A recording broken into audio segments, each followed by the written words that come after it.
Hello everyone, मेरा नाम है अक्षय एंड मैं आप लोगों को वेलकम करता हूं साइंस के इस चैप्टर 2 में।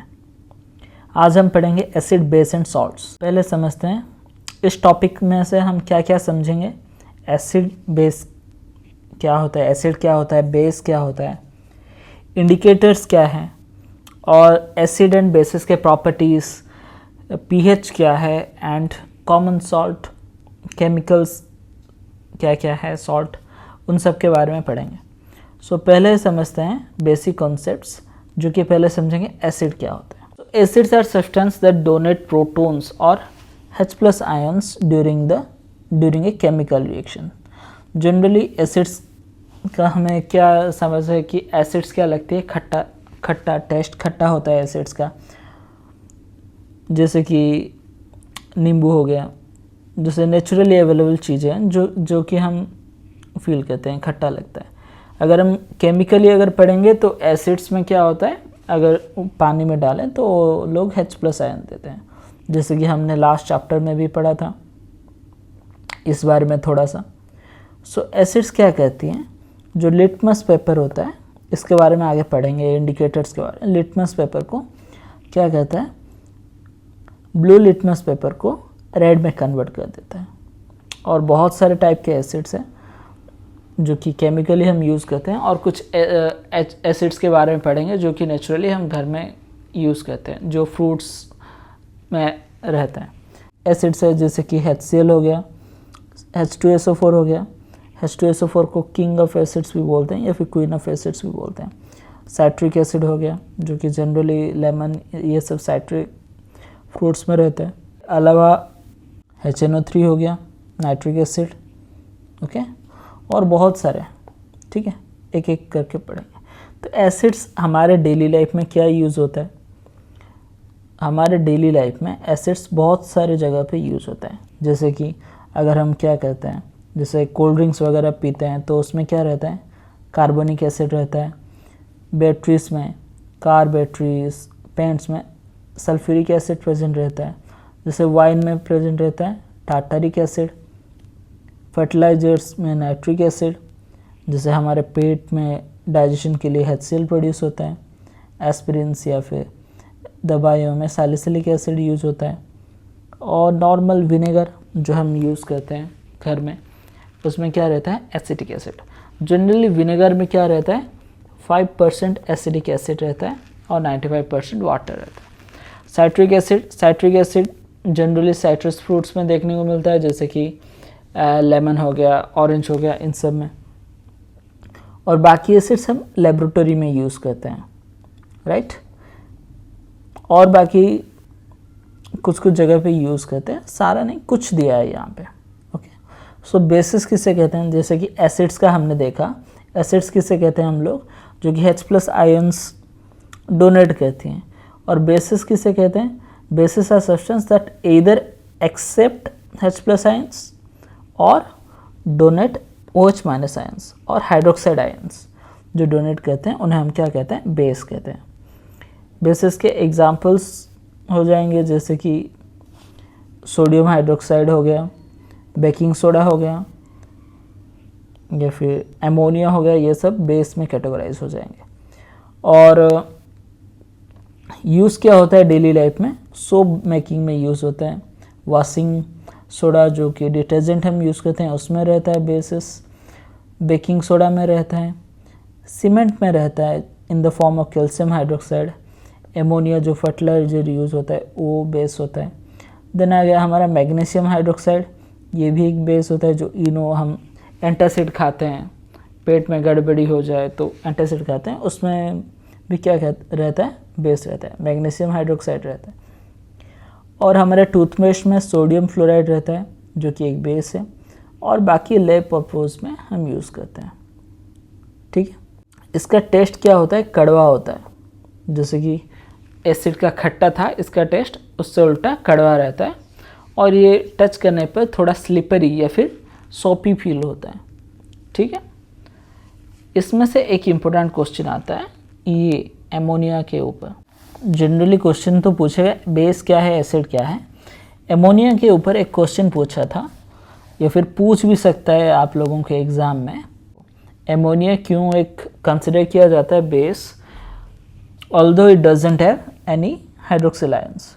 सो इसका रीज़न ये है कि जब भी हम क्या करते हैं, एमोनिया को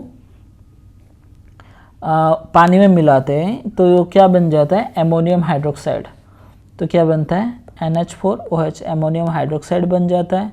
और एमोनियम हाइड्रोक्साइड सॉल्यूशन में क्या करता है, OH माइनस आयन आयनाइज होने के बाद एमिट करता है।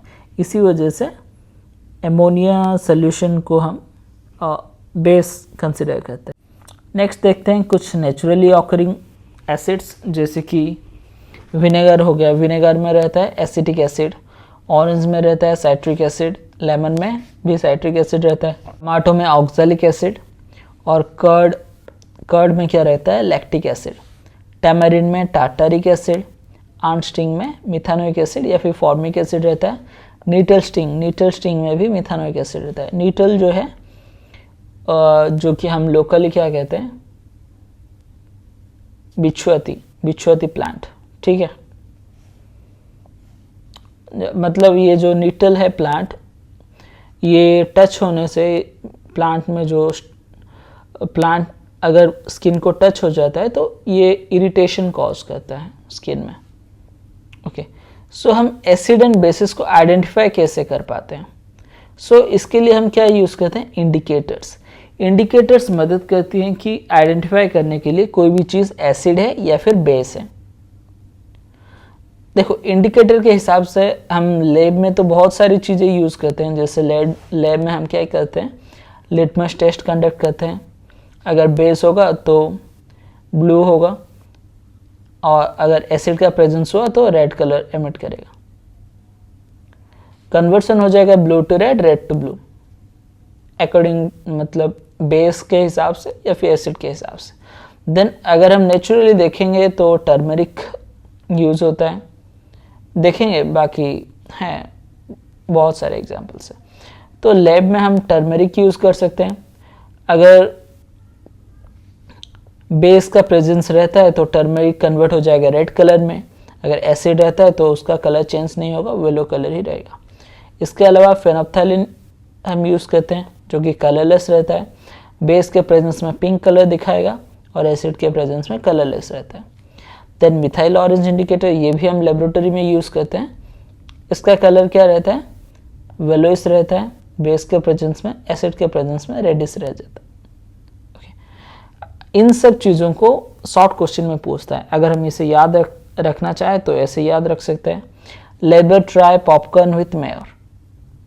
Labour, L for litmus, B for blue, R for red. Litmus में बेस के लिए क्या होगा, ब्लू, और एसिड के लिए रेड होगा। Try, turmeric, red, yellow. Turmeric base के लिए रहेगा रेड, एसिड के लिए येलो। देखो ये जो अरेंजमेंट है, पहले क्या दिया है, बेस दिया है, उसके बाद एसिड का दिया है, जैसे टेबल के हिसाब से ही किया गया है। पॉपकॉर्न, फेनोप्थैलिन क्या रहेगा, pink base, colourless acid. Then mayor, methyl orange indicator जो होता है उसमें येलो रहता है बेस के लिए और रेड रहता है एसिड के लिए। ऐसे हम याद रख सकते हैं सिंपल टर्म्स में, ठीक है। देखो यहाँ पे दिया है, ये होता है लिटमस पेपर। एक नेचुरल लाइकेन से बनता है, algae type. Okay, so natural pH indicators बहुत सारे हैं जो कि हमारे किचन में हैं, आसपास हमारे गार्डन में भी है, और हमें इन सब के बारे में नहीं पता, जो कि हम प्लांट से ऑब्टेन कर सकते हैं, जिनसे हम आइडेंटिफाई कर सकते हैं कोई चीज़ एसिड है या फिर बेस है। जैसे कि लिटमस हो गया, लिटमस एक लाइकेन से ऑब्टेन होता है, तो इसलिए आल्गी टाइप में। देन टर्मरिक में क्या होगा, सी।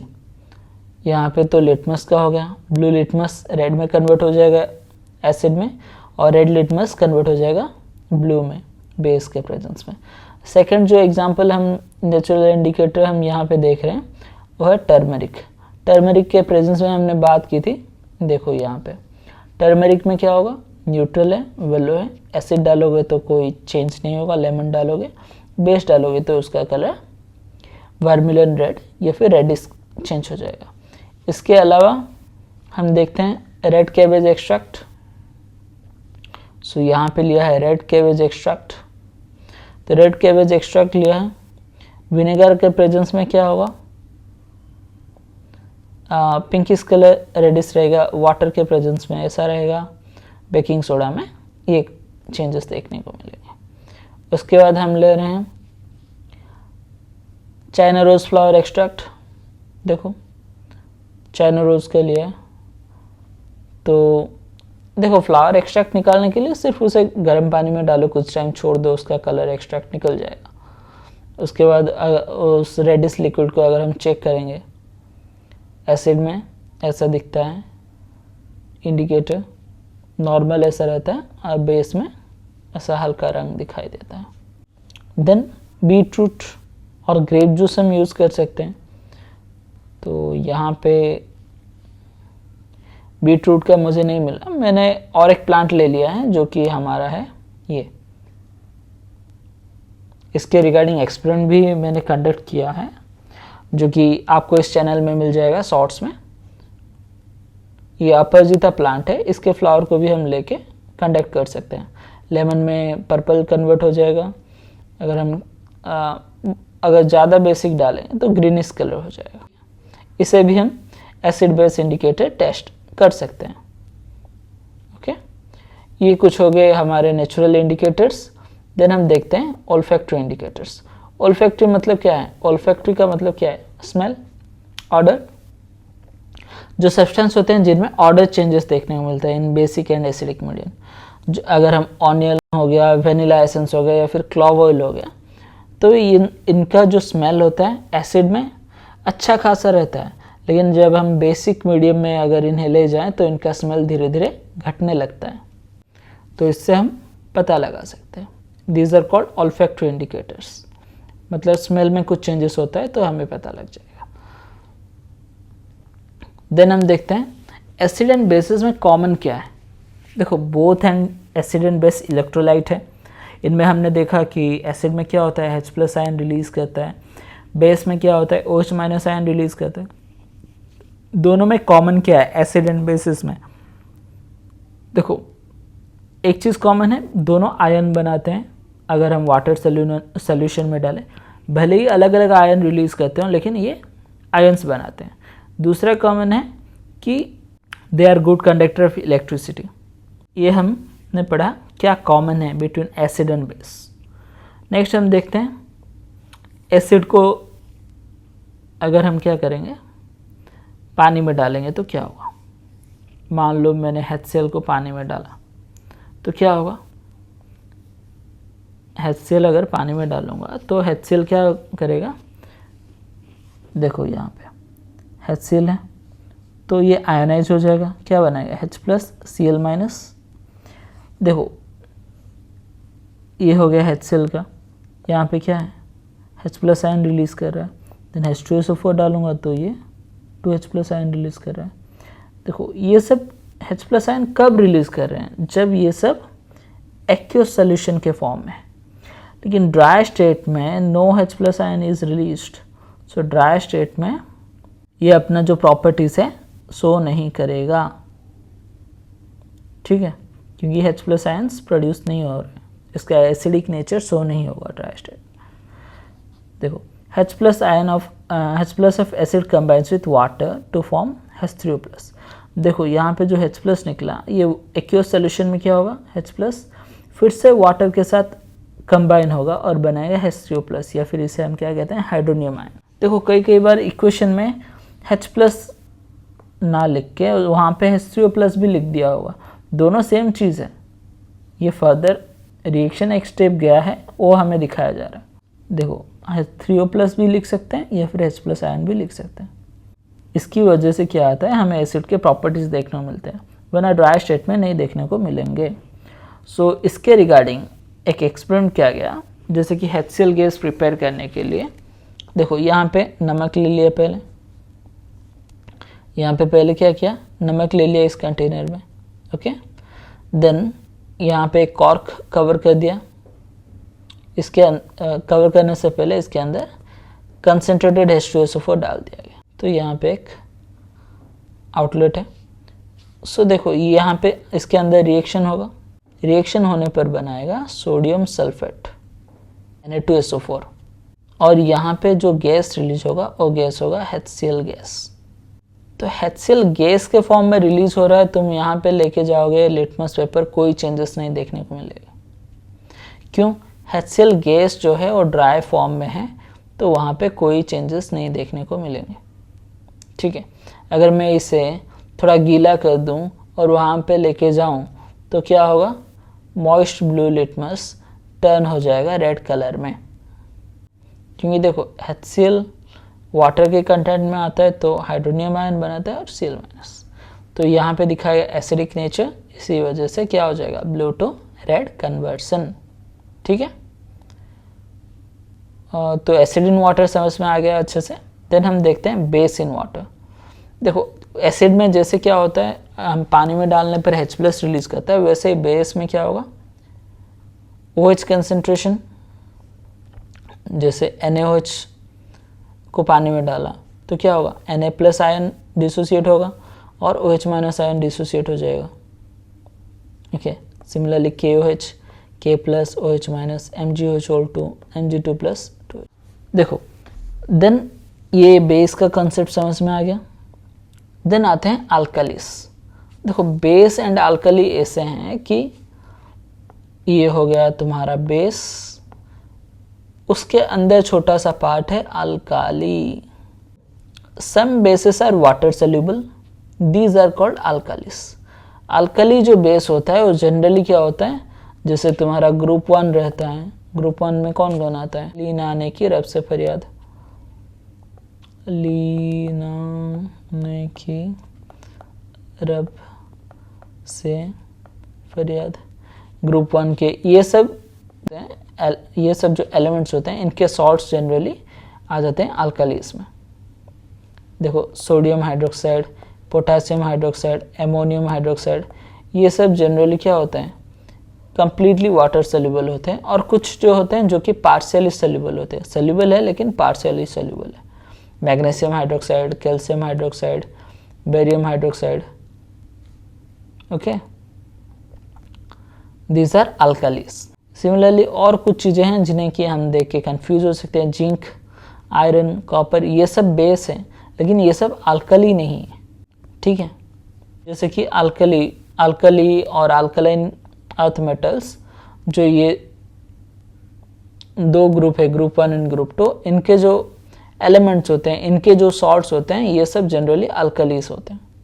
बाकी सब बेसिस हैं, ये सब बेसिस है, बेसिक नेचर दिखाएंगे, लेकिन ये अल्कलीस नहीं है।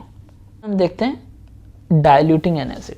देखो लेब लिया गया है या नहीं, पर ये सब बेसिक चीज़ें हम समझ लेते हैं। देखो यहाँ पे एक लड़की है, क्या पहनी? चश्मा। देखो लेब में जब भी हम एंटर करते हैं, पहले हम कुछ चीज़ को ध्यान देना पड़ेगा कि केमिस्ट्री लैब में लैब कोट पहनना ज़रूरी है, शू पहनना ज़रूरी है, चश्मा पहनना ज़रूरी है। मतलब लैब ग्लास आता है, लैब के लिए अलग चश्मा आता है, क्योंकि हमें खुद की प्रोटेक्शन पहले देखनी पड़ेगी। ठीक है, ग्लव्स भी पहनना ज़रूरी है। कभी अगर काम दिया गया एसिड और वाटर को मिलाना है, देखो एसिड वाटर जो रिएक्शन होता है हाईली एक्सोथर्मिक होता है, बहुत ही हीट जनरेट होगा।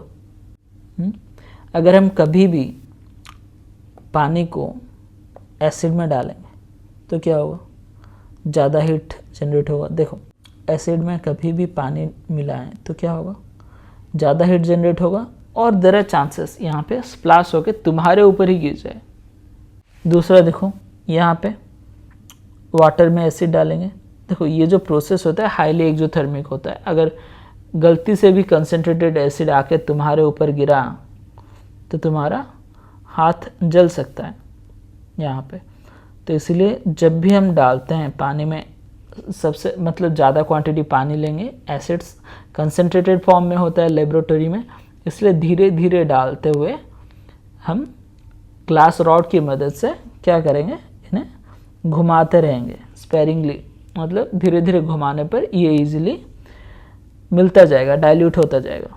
इसलिए हमेशा याद रखो, never add water to acid, always add acid slowly to water with constant stirring. देखो यहाँ पे ये लड़की क्या कर रही है, धीरे धीरे स्टीयर कर रही है ताकि, तो ये इंपॉर्टेंट कॉन्सेप्ट है, याद रखना। कभी भी लैब में जाते हो तो ऐसे छेड़खानी करते हैं बच्चे, जैसे कि जो सब टेस्ट ट्यूब में भरा होता है सब कुछ मिला लो। कभी कभी देख के मिलाना चाहिए, कई बार ब्लास्ट भी हो सकते हैं, इसलिए खुद की सेफ्टी के लिए तो ध्यान देना पड़ेगा। ठीक है, बेसिक चीज़ें कुछ जान लो। नेक्स्ट और एक चीज़ देखते हैं, जो एसिड एंड अल्कलीस होती है ये इलेक्ट्रिसिटी कंडक्ट करती है। अगर हम सोल्यूशन लेंगे एसिड या फिर अल्कली तो ये सब इलेक्ट्रिसिटी कंडक्ट करती हैं। ठीक है, जैसे कि यहाँ पे H+ आयन एमिट करते हैं एसिड्स, ओके, और alkalis generally OH- ion emit करती है। सो ये सब लोग इलेक्ट्रिसिटी कंडक्ट करते हैं। सो सवाल ये आता है एग्जाम में कई बार पूछ लेता है कि ग्लूकोज और अल्कोहल ये इलेक्ट्रिसिटी कंडक्ट क्यों नहीं करते। देखो ग्लूकोज और अल्कोहल, हम ग्लूकोज ये घर पे टेस्ट भी कर सकते हैं, चीनी लो, चीनी लेने पर ये इलेक्ट्रिसिटी कंडक्ट नहीं करेगी। नमक वाला पानी लेते हैं तो इलेक्ट्रिसिटी कंडक्ट कर लेता है, या फिर विनेगर लेते हैं तो कर लेगा, लेकिन चीनी लेंगे तो वो इलेक्ट्रिसिटी कंडक्ट नहीं करेगा क्योंकि ये जो मॉलिक्यूल्स हैं इनका साइज़ बहुत बड़ा होता है, और ये जो डिसोसिएट होते हैं तो इनमें जो H+ की जो नंबर ऑफ आयन्स होती हैं ये OH- से क्या होती है, बहुत कम होती है। ग्लूकोज या फिर अल्कोहल ये कम्प्लीटली डिसोसिएट नहीं हो पाती अच्छे से, तो इसीलिए ये लोग आयन्स नहीं बना पाते और इलेक्ट्रिसिटी कंडक्ट नहीं करते। तो ये एग्ज़ाम में पूछता है कि ये पूछा हुआ था 2025 में। Design an experimental setup to demonstrate that alcohol and glucose contain hydrogen but are not categorise as acids.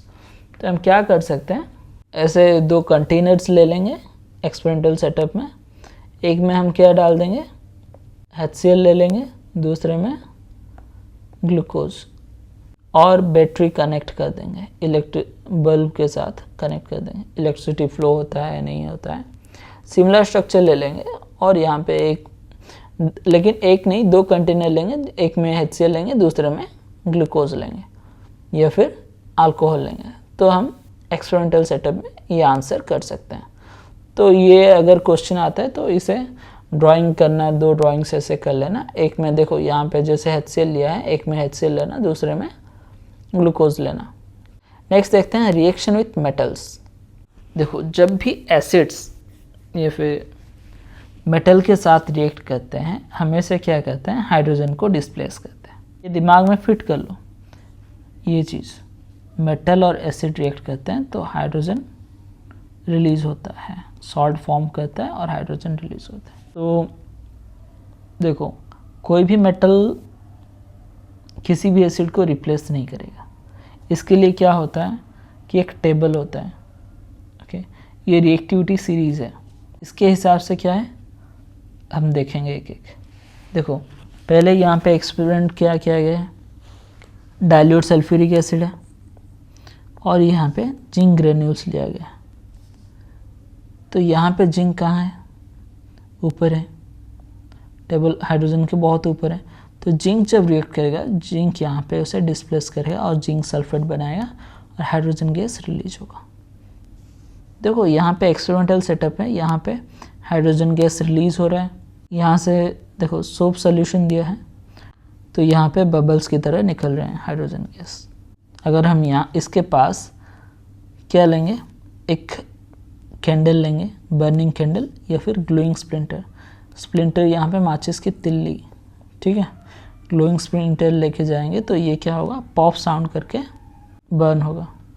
Next देखते हैं, पहले हमने देख लिया एसिड का रिएक्शन, दूसरा देखते हैं बेस का रिएक्शन।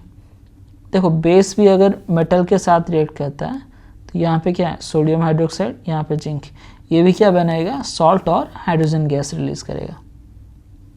तो यहाँ पे सोडियम हाइड्रोक्साइड और जिंक क्या बना, सोडियम जिंकेट। देखो ये सब चीज़ें याद रखना क्योंकि एग्ज़ाम में रिएक्शन के साथ उनका नाम भी लिखना ज़रूरी है, वरना तुम्हारा हाफ मार्क कट सकता है। ये रिएक्शन देखो सारे मेटल्स नहीं दिखाएंगे, कुछ कुछ दिखाते हैं सीरीज़ के हिसाब से, वरना मोस्टली नहीं दिखाते। ओके, तो इसके रिगार्डिंग तुम्हें इक्वेशन फॉर्म में क्वेश्चन पूछ सकता है, तो इसका आंसर क्या होगा? Next, reaction of metal carbonate with acid. देखो मेटल कार्बोनेट किसी भी मेटल के साथ कार्बोनेट आयन जुड़ा गया है, उसे हम क्या बोलते हैं? Metal carbonate. देखो एसिड अगर मेटल कार्बोनेट के साथ रिएक्ट करता है तो बनाता है salt, carbon dioxide and water. तो सिमिलरली एग्जांपल देख लो, ये हो गया हमारा HCl रिएक्ट कर रहा है सोडियम कार्बोनेट के साथ, तो क्या बनाएगा? Sodium chloride, carbon dioxide gas plus water. Similarly acid अगर क्या करेगा? Metal hydrogen carbonate. देखो मेटल हाइड्रोजन कार्बोनेट या फिर बाइकार्बोनेट अगर होता है तो जनरली क्या होता है हमारा? CO3 2- होता है कार्बोनेट। बाइकार्बोनेट कब बनेगा? जब हम इसमें क्या करेंगे? H ऐड करते हैं, तो क्या बन जाएगा? HCO3 - 2- था, एक H ऐड हुआ तो ये 1- था। तो मेटल हाइड्रोजन कार्बोनेट या फिर बाइकार्बोनेट कहते हैं। तो यहाँ पे सोडियम का है तो क्या बनेगा? सोडियम बाइकार्बोनेट या फिर सोडियम हाइड्रोजन कार्बोनेट। तो देखो यहाँ पे ले लिया हमने एसिड H2SO4 सल्फ्यूरिक एसिड, उसके बाद सोडियम बाइकार्बोनेट, तो क्या बनेगा?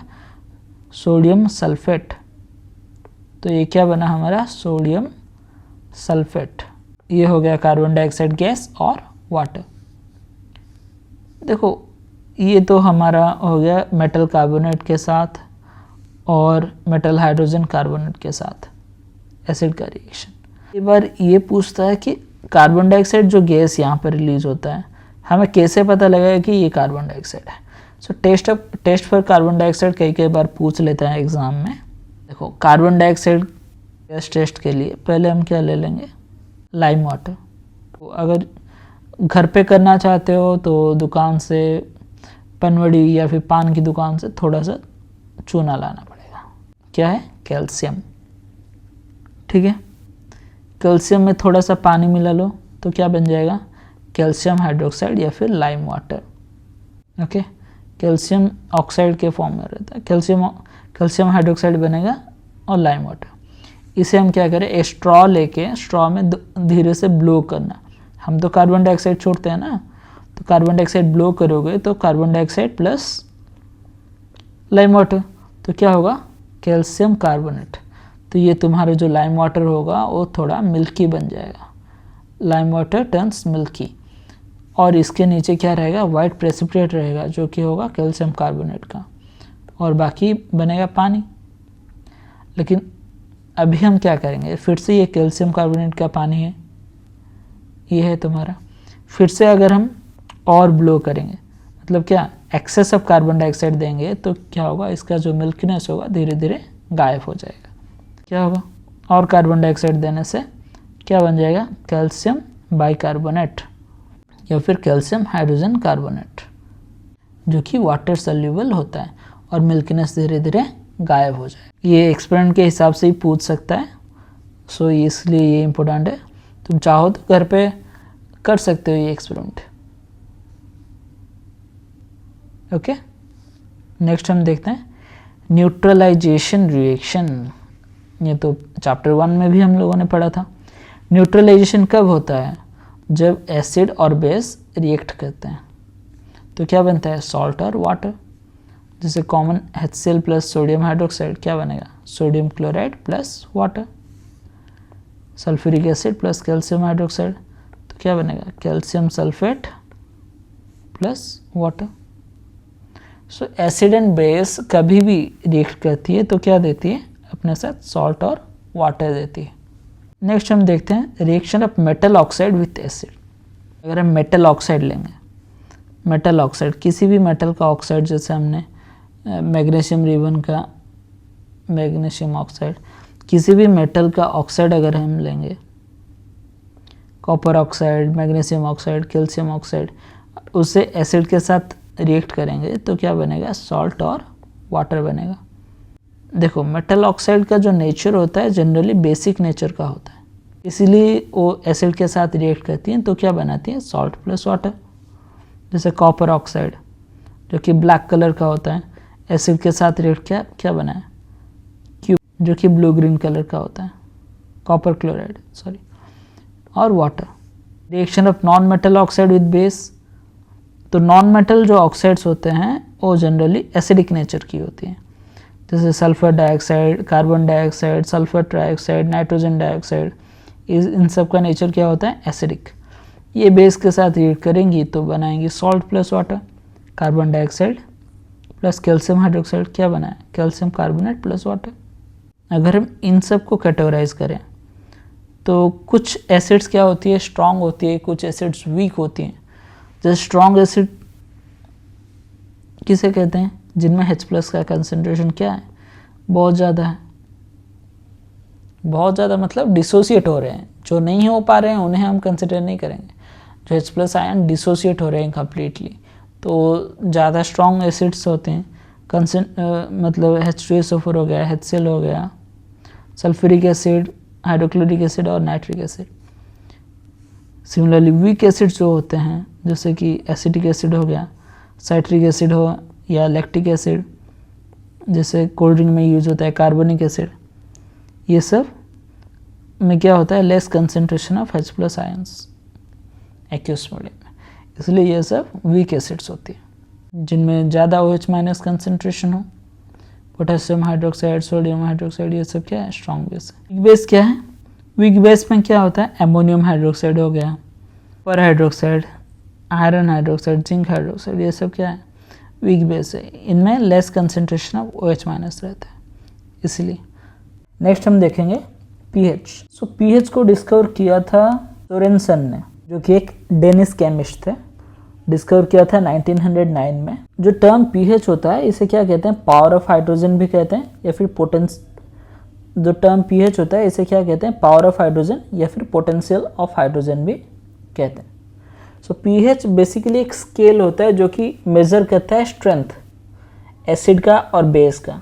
ये डिपेंड करता है concentration of H+ ion and OH- ion के ऊपर। 0 to 6 तक रहता है हमारा एसिडिक, 7 रहता है हमारा न्यूट्रल, 8 to 14 रहता है हमारा बेसिक नेचर। अगर pH का वैल्यू लेस देन 7 है तो एसिडिक है, equal 7 then neutral, greater than 7 तो बेसिक नेचर। नेक्स्ट हम बात करते हैं यूनिवर्सल इंडिकेटर। यूनिवर्सल इंडिकेटर एक पेपर है, ठीक है, ये बहुत सारे इंडिकेटर्स को मिला के बना हुआ होता है यूनिवर्सल इंडिकेटर। ये क्या करता है, डिटेक्ट करने में मदद करता है कि किस चीज़ का pH कितना है।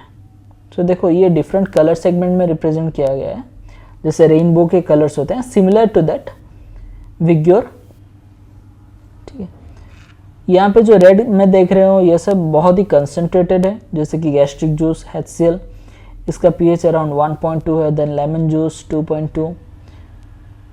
देखो जैसे हम इस डायरेक्शन में आ रहे हैं एसिडिक नेचर बढ़ता हुआ जा रहा है, इस डायरेक्शन में आ रहे हैं तो बेसिक नेचर बढ़ता हुआ जा रहा है।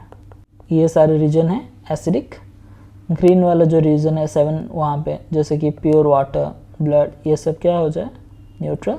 देन यहाँ से इस तरफ ये सब बेसिक नेचर के हैं। तो डेफिनेशन पूछ सकता है, what do you understand by universal indicator, तो क्या लिख सकते हैं, ये एक मिक्सचर है ऑफ डिफरेंट इंडिकेटर्स एंड ये जो pH पेपर है ये इंडिकेट करता है एसिड और बेस का स्ट्रेंथ कितना है। It represent different colour for different type of acids, और कुछ एग्जांपल्स भी दे सकते हैं उसमें, और उसमें 0 to 14 तक का स्केल है, ये भी लिख सकते हो। सो हमारे डेली लाइफ में क्या यूज़ होता है pH, जैसे कि हमारे स्टोमक में क्या प्रोड्यूस होता है, HCl प्रोड्यूस होता है, जो हेल्प करता है डाइजेशन के लिए, जिसका pH 1 से 3 के बीच में रहता है। ये क्या मदद करता है, ये एक एसिडिक मीडियम प्रोवाइड करता है ताकि जो पेप्सिन है, डिफरेंट डाइजेस्टिव एंजाइम से ये अच्छे से काम करे। लेकिन कई बार क्या होता है, हमारे पेट में सिक्रीट होता है, ज़्यादा खा लें, हम कभी ज़्यादा खा लेते हैं, पेट में गड़बड़ी देखने को मिलता है, या फिर एसिड रिफ्लक्स, मतलब हमारे पेट में ज़्यादा एसिड प्रोड्यूस हो रहा है लेकिन हम खाना कंज्यूम नहीं कर रहे हैं, तो उस टाइम में एसिड रिफ्लक्स भी देखने को मिलता है। इन केसेस में हम क्या यूज़ करते हैं, एंटासिड यूज़ करते हैं, जो कि बना हुआ होता है मिल्क ऑफ मैग्नीशिया या फिर मैग्नीशियम हाइड्रोक्साइड से बना हुआ होता है, जो ये HCl को न्यूट्रलाइज करता है और हमें राहत मिलती है। नेक्स्ट हम सॉइल की बात करें। सॉइल आइडियल पीएच होता है 6.5 to 7.5 नॉर्मली, लेकिन कई कई सॉइल्स ऐसे होते हैं जिनका नेचर एसिडिक होता है और कुछ सॉइल का बेसिक होता है। अगर एसिडिक नेचर है तो उसमें हम क्या कहते हैं, चूना क्विक लाइम मिलाते हैं या फिर स्लाक लाइम मिलाते हैं मिट्टी में ताकि न्यूट्रलाइज हो। एंड बेसिक सॉइल में हम क्या मिलाते हैं, जिप्सम मिलाते हैं to bring the pH to the neutral. Then tooth decay. देखो जनरली अगर हम कुछ खाते हैं तो हमें पेरेंट्स बोलते रहते हैं कि रात को भी ब्रश करो, दिन में 2 टाइम ब्रश करो। क्यों बोलते रहते हैं? क्योंकि अगर हम रात में कुछ शुगरी सब्सटेंस कुछ खाते हैं तो दांत में अगर फंस जाता है तो क्या प्रोड्यूस करता है, लैक्टिक एसिड। जैसे ही खाना डिके होने लगेगा वो एसिड प्रोड्यूस करेगा जो क्या करेगा, हमारा पीएच कम कर देगा मुंह के अंदर। और लोअर पीएच में क्या होता है, जो एनामल जो कि सबसे स्ट्रांग होता है वो धीरे धीरे करोड होने लगता है। इसलिए टूथपेस्ट जो बनती है वो बेसिक नेचर की होती है जो न्यूट्रलाइज करती है इस एसिड को और हमारे टीथ को प्रोटेक्ट करती है। इसके अलावा और एग्जांपल्स हैं जैसे कि ब्लड। देखो हमारे ब्लड में पीएच 7.3 to 7.45 के बीच में रहता है। इसका पीएच अगर कुछ चेंजेस हुआ तो ये क्या कर सकता है, एंजाइम फंक्शन, बहुत सारे सीरियस प्रॉब्लम्स कॉज कर सकते हैं। जनरली होता नहीं है क्योंकि हमारा ब्लड है एक बफर सोल्यूशन है जिसमें स्लाइट चेंजेस या एसिडिक और बेसिक चीज़ हम खाने से ज़्यादा चेंजेस नहीं देखने को मिलेगा। नेक्स्ट हमारे प्लांट्स और एनिमल्स में देखने को मिलता है। Most of the plants prefer pH close to 7 too acidic और too basic soil affects the absorption of minerals, nitrogen, phosphorus etcetera. तो प्लांट को, एनिमल्स को पीएच न्यूट्रल रहना बहुत पसंद होता है। देन हनी बी और हनी बी बाइट रेमेडी, जैसे कि बी स्टिंग। तो बी स्टिंग में क्या होता है, एक एसिडिक वेनम होता है जिसे हमने पढ़ा था मिथानोइक एसिड या फिर फॉर्मिक एसिड। तो अगर हमें बी स्टिंग करता है तो बेकिंग सोडा जो कि बेस होता है वो यूज़ करते हैं जो न्यूट्रलाइज करता है और हमें रिलीफ मिलता है। Then acid rain. देखो एटमॉस्फेयर में जो पोल्यूशन ज़्यादा होने से क्या होता है, जो एमिट करते हैं sulphur dioxide, nitrogen dioxide, carbon dioxide, okay, sulphur trioxide, ऐसे बहुत सारे गैसेस होती हैं जो क्या होती है पानी के साथ रिएक्ट करने पर एसिड बन जाती है। धीरे धीरे एसिड कंटेंट क्लाउड्स में बढ़ जाता है और रेन वाटर के शेप में आ जाता है, जो जिसे हम क्या कहते हैं, एसिडिक रेन। इसका पीएच बहुत ही कम होता है, लाइक 5.6। इससे क्या होता है, क्रॉप डैमेज होते हैं और सॉइल ख़राब होती हैं, प्लांट, बिल्डिंग्स, इन सबको भी इम्पेक्ट करता है। जैसे कि एग्जांपल हमने पहले क्लासेस में पढ़ा था, जैसे ताजमहल का कलर स्लाइट येलोइश क्यों हो गया है, क्योंकि वहाँ के इंडस्ट्रीज़ के पोल्यूशन की वजह से, एसिडिक रेन की वजह से, तो उसके मार्बल में थोड़ा येलोइश कलर आ गया। वैसे ही ये एसिड रेन एक्वाटिक लाइफ को भी इम्पैक्ट करती है, नेचुरल बैलेंस बिगाड़ देती है। सो ये तो हम लोगों ने देखा कि एसिड एंड बेसिस का क्या पीएच रहता है। अब देखते हैं सॉल्ट में क्या होता है। जैसे हमने पढ़ा है न्यूट्रलाइजेशन रिएक्शन में एसिड बेस अगर रिएक्ट करती है तो क्या बनाती है, सॉल्ट और वाटर।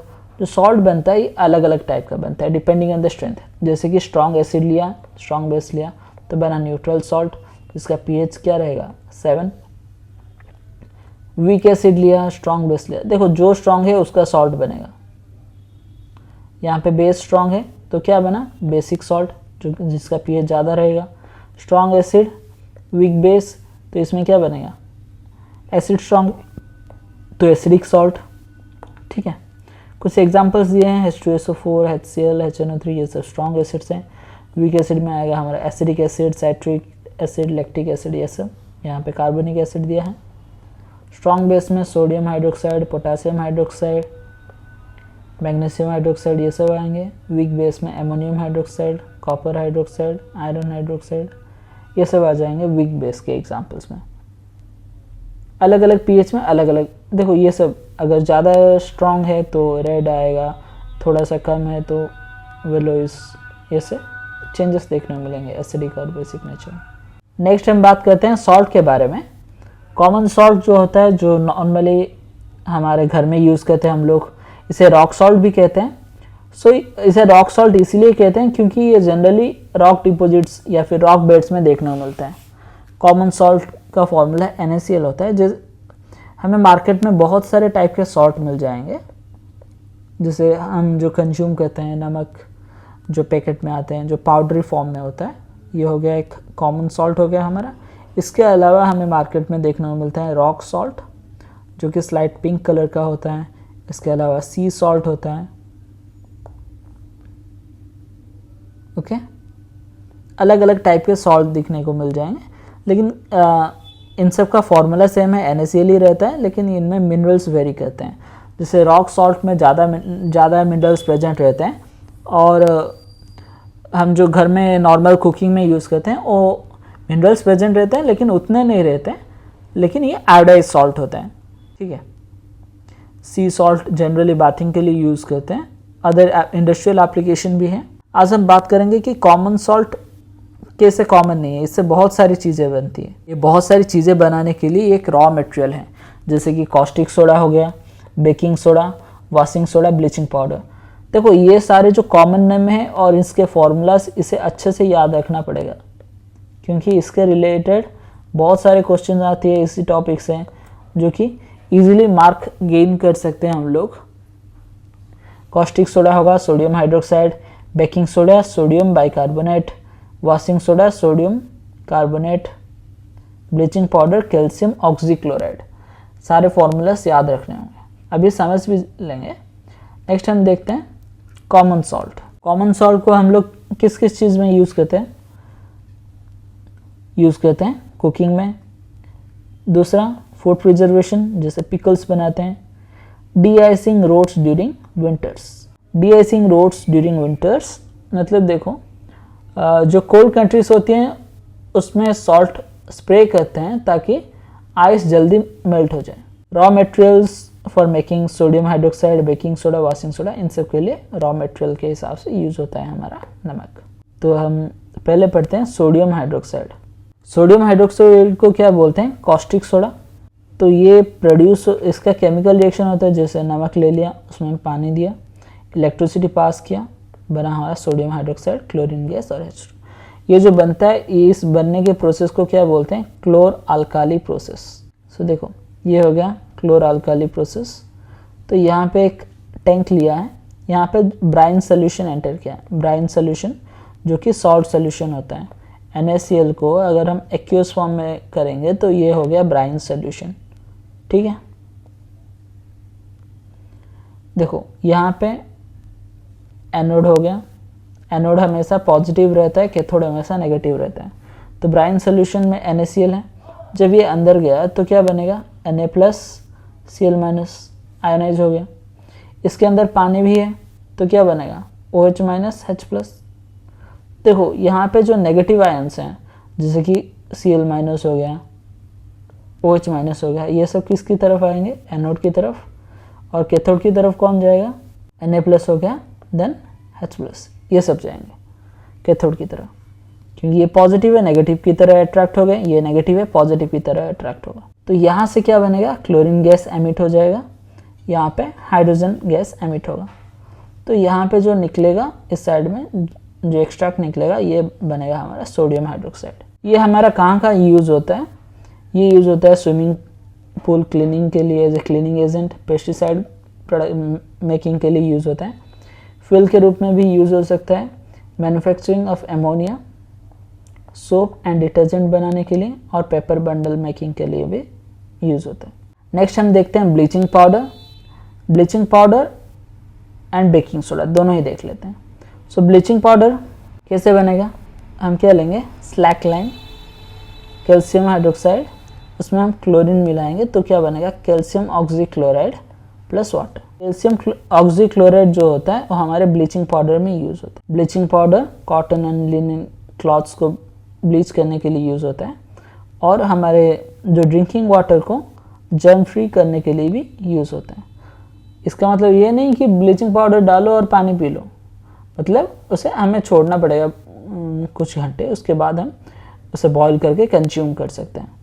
देन ये एक ऑक्सीडाइजिंग एजेंट के रूप में भी यूज़ होता है। देन आते हैं बेकिंग सोडा। बेकिंग सोडा कैसे बनेगा?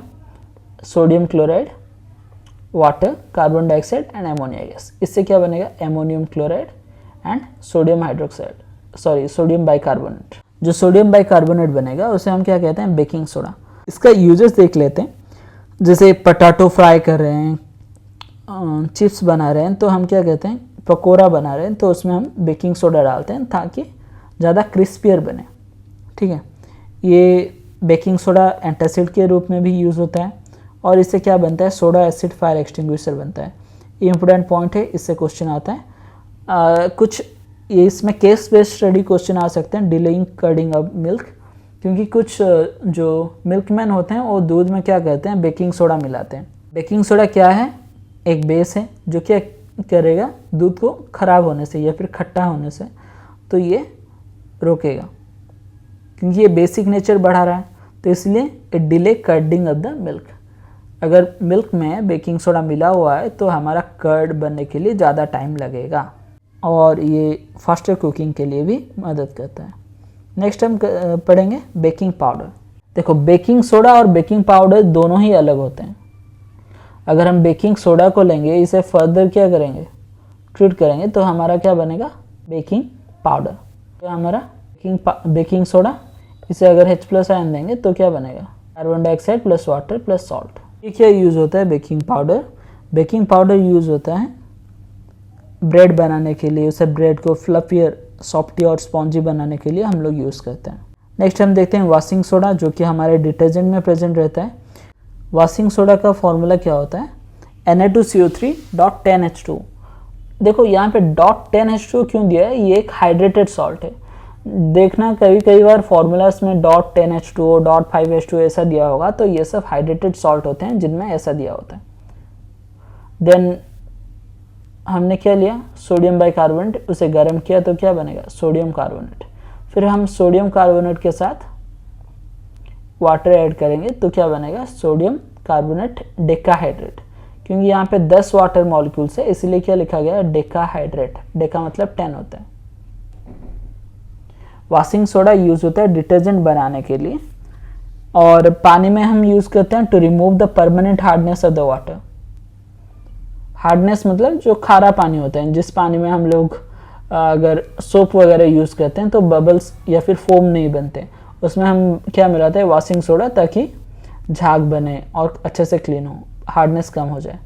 देन ये ग्लास इंडस्ट्री में यूज होता है, soap and paper making industry में भी यूज होता है वॉशिंग सोडा। और हाइड्रेटेड सॉल्ट, इनकी पहचान ऐसे कैसे करें कि देखना उसमें .H2O 10H2O 5H2O ऐसे लिखा होगा, इन्हें हाइड्रेटेड सॉल्ट भी कहते हैं। हाइड्रेटेड सॉल्ट में क्या होता है, अगर हम इसे एक टेस्ट ट्यूब लेंगे, टेस्ट ट्यूब में थोड़ा सा हाइड्रेटेड सॉल्ट लेके अगर हीट करेंगे तो क्या होगा, टेस्ट ट्यूब के जो कूलर रीजन है यहाँ पे हमें क्या देखने को मिलेंगे, वाटर ड्रॉपलेट्स देखने को मिलेंगे, क्योंकि इस सॉल्ट में वाटर कंटेंट रहता है। देन हम देखते हैं वाटर ऑफ क्रिस्टलेशन। क्रिस्टलेशन क्या है पहले समझ लेते हैं। क्रिस्टलेशन क्या है पहले समझ लेते हैं। Crystallisation is the process in which a substance turn into solid crystal from a liquid और ए गैस। जैसे कि किसी लिक्विड या गैस से क्रिस्टल बन जाना।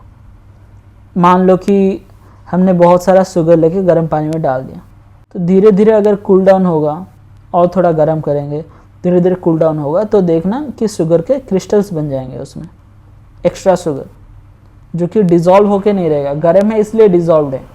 ठीक है, जैसे ही ठंडा हो जाएगा देखना धीरे धीरे क्रिस्टल्स बनने लग जाएंगे, उसमें छोटे छोटे शुगर के पार्टिकल्स देखने को मिलेंगे। इसके अलावा शुगर क्रिस्टल हो गया, और हम जो यूज़ करते हैं एलम हो गया, एलम जिसे हम क्या कहते हैं, फिटकरी। जैसे सैलून्स वगैरह में वाइट कलर का पत्थर छोटा सा रखते हैं ना, वो होता है एलम। तो ये भी एक क्रिस्टलाइजेशन प्रोसेस से ही बनता है। और नेचुरली जेमस्टोन देखने को मिलते हैं, अलग अलग तरह के जेमस्टोन्स कलर के, ये सब भी क्रिस्टलाइजेशन प्रोसेस से बनता है।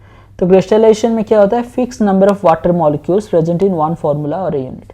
जैसे कि कॉपर सल्फेट .5H2O रहता है, लैब में अगर हम देखेंगे इसमें .5H2O प्रेजेंट रहता है। अगर मैं क्या करूँगा, कॉपर सल्फेट देखने को ब्लू कलर का होता है, अगर मैं इसे गर्म कर दूंगा तो इसका कलर चेंज हो जाएगा from blue to white colour, क्योंकि ये जो वाटर मॉलिक्यूल्स है ये इवापोरेट हो जाएंगे। ठीक है, इनका ब्लू कलर इसलिए देखने को मिलता है because these are hydrated salt और इसमें वाटर प्रेजेंट है। नेक्स्ट एग्जाम्पल जिप्सम हो गया, calcium sulphate .2H2O, then sodium carbonate जो वॉशिंग सोडा .10H2O है, देन फेरस सल्फेट, ये भी ग्रीन कलर देखने को मिलता है क्योंकि 7H2O है इसमें।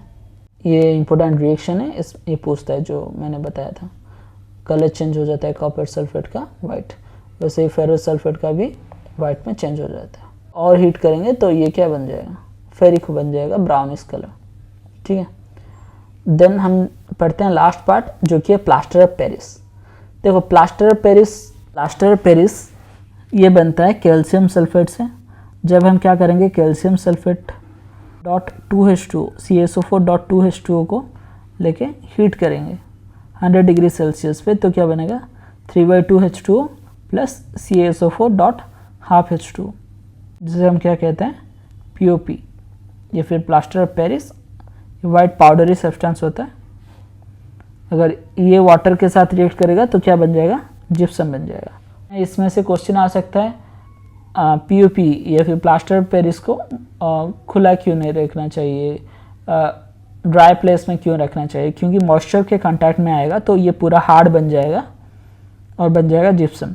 ये कहाँ पे यूज़ होता है, पैरामेडिकल बैंडेजेस में यूज़ होता है, कहीं पे फ्रैक्चर्स वगैरह हो गया है, या फिर टॉय बनाने में, इनके भी टॉयस, या फिर डेकोरेशन मटेरियल्स जैसे ये के अलावा यूज़ होता है हमारा अलग अलग कास्टिंग मटेरियल्स, ढांचा बनाने के लिए प्लास्टर ऑफ पेरिस यूज़ होता है। ठीक है, कंस्ट्रक्शन वर्क में भी यूज़ होता है, डेंटल मोल्ड्स बनाने के लिए यूज़ होता है। देन डेड बर्न प्लास्टर, ठीक है, ये कब फॉर्म होता है, when POP is heated above 200 degree Celsius. अगर ज़्यादा हीट करेंगे तो कम्प्लीटली वाटर जो होगा वो इवापोरेट हो जाएगा, कंप्लीट एनहाइड्रस फॉर्म हो जाएगा, उसे हम क्या कहते हैं, डेड बर्न प्लास्टर कहते हैं। तो थैंक यू। देखो इसमें से कुछ स्लाइड्स मैंने खुद बनाए हैं और कुछ अलग पांडे सर के लेक्चर से लिया है, और प्रशांत किरत उनके वीडियो लेक्चर से कुछ स्लाइड्स मैंने कॉपी किए हैं इस लेक्चर में। बस आप लोगों को समझाना था कॉन्सेप्ट्स, बाकी उन्होंने भी अच्छे से समझा है, और मैंने ये रिसोर्स में कुछ उनके चीज़ें यूज़ की। Okay, thank you. अगर कुछ डाउट्स है तो इसमें आप लोग कमेंट कर सकते हो।